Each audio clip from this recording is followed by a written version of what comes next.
You gave and gave, smiled through exhaustion, perfected wudu with trembling hands, but your qalb still felt empty, like love was a reward for output. You bit your tongue to stop the trembling, held back the ache before dhikr. You thought if you just performed, you'd earn love. You hid your emptiness behind verses, memorized perfectly, recited beautifully. But inside, you felt like a vessel with nothing to give. They said, just be grateful. But gratitude felt like a lie when your soul was screaming. You felt guilty for feeling when you were supposed to be healing. You stopped praying on time, not because you forgot Allah, but because you felt too unworthy to stand in front of Him with an empty soul. You believed your emptiness meant you were cursed, that maybe you were too broken for even the most merciful to offer you love without your constant giving. You thought faith meant performance, that showing weakness meant you were failing Allah. But the pressure to produce, it distanced you from the one you longed to please. You apologized for your tears, for your silence, for the ache in your chest during tahajjud. You thought Allah wanted output, not your shattered heart. You hid your pain behind verses, memorized perfectly, recited beautifully, but inside, you felt empty, like a beautiful shell protecting an exposed soul.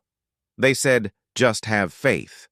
But faith felt like a lie when your soul was screaming for safety. You felt guilty for needing when you were supposed to be strong.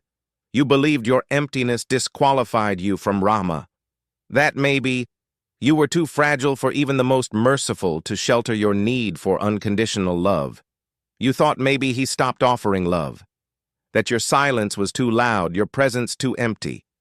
That peace meant no neediness, only constant giving.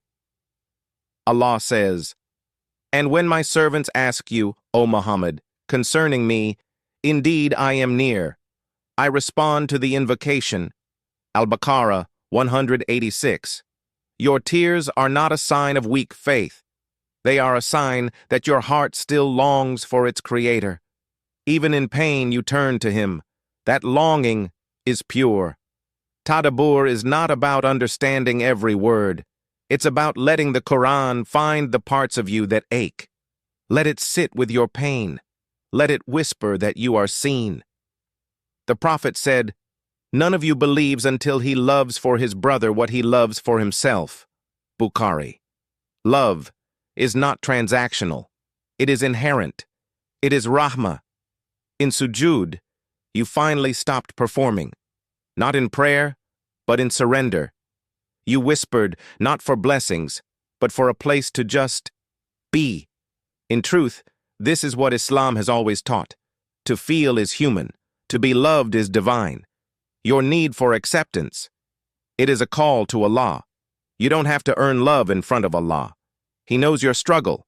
He knows the parts you hide, and He still offers you refuge. Love doesn't mean the pain disappears. It means you no longer carry it alone. It means you can whisper, Ya Rab, and know He is already there. Let go of the need to be perfect. Let go of the fear of being seen. Just breathe. Just be. Just trust that you are worthy of the love that was always meant for you. You carried your emptiness like a secret shame. You apologized for your tears before Allah, thinking maybe He needed you to be strong to be loved. But what if love was never about being perfect? What if your cracks are not flaws? What if they are spaces for nur? What if your soul, in all its neediness, was exactly what Allah intended to draw you closer to Him? What if love starts with stopping the performance? If you're ready to stop performing and start receiving love with guidance rooted in the Qur'an and Sunnah, we've prepared something gentle for your journey.